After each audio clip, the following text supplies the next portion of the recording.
Greetings to all. Welcome back to our YouTube channel. Myself Sanchita Sanan, a first year law student from Galgotias University and currently working as a legal intern at Lexis and Company. So today I'm here to talk about the Epidemic Diseases Amendment Bill of 2020.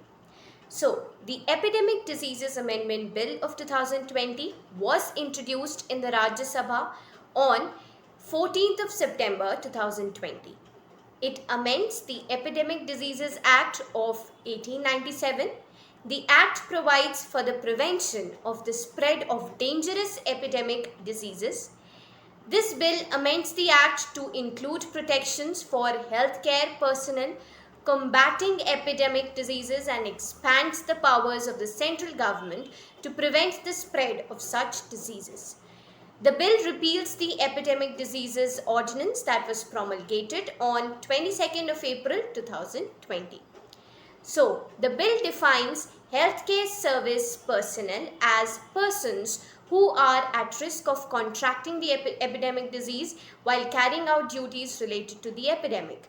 They include public and clinical healthcare providers such as doctors and nurses, any person empowered under the Act to take measures to prevent the outbreak of the disease, and third is other persons designated as such by the state government.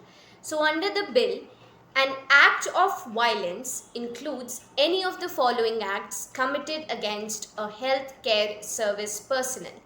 First is harassment impacting living or working conditions, harm, injury, hurt, or danger to life.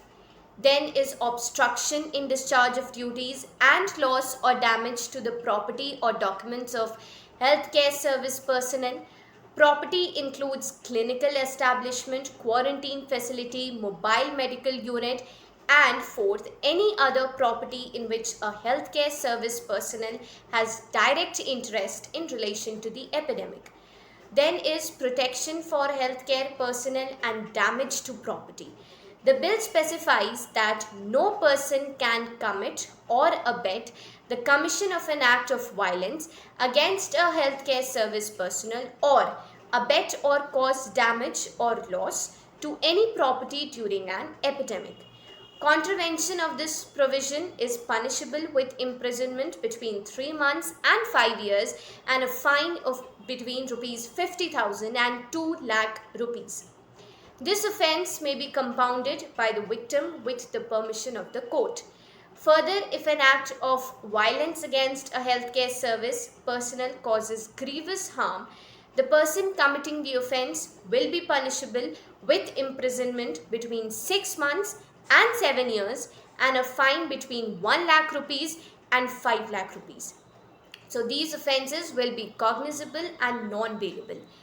Now, compensation. Persons convicted of offences under the bill will also be liable to pay compensation to the healthcare service personnel whom they have hurt. In the case of damage or loss of property, the compensation payable to the victim will be twice the amount of the fair market value of the damaged or lost property as determined by the court. If the convicted person fails to pay the compensation, the amount will be recovered as an arrear of land revenue under the Revenue Recovery Act of 1890. Investigation. Cases registered under the bill will be investigated by a police officer not below the rank of the inspector. The investigation must be completed within 30 days from the date of registration of the first information report. The inquiry or trial should be concluded within 1 year. If it is not concluded within this time period, the judge must record the reasons for the delay and extend the time period. However, the time period may not be extended for more than 6 months at a time. When prosecuting a person for causing grievous harm to a healthcare service personnel, the court will presume that person is guilty of the offence unless the contrary is proved. Powers of the central government. The Act specifies that the central government may regulate first the inspection of any ship or vessel leaving or arriving at any port, and second, the detention of any person intending to travel from the port during an outbreak.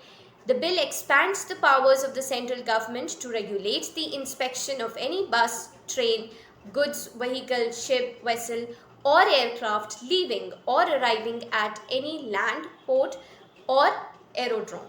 Further, the government may regulate the detention of any person intending to travel by these means. So, this was all about the Epidemic Diseases Amendment Bill of 2020. Thank you so much for devoting your time and listening to my video. If you really liked my video, then please like, share and comment. And do subscribe to our YouTube channel Lex Click for more upcoming such videos. Thank you so much and have a nice day.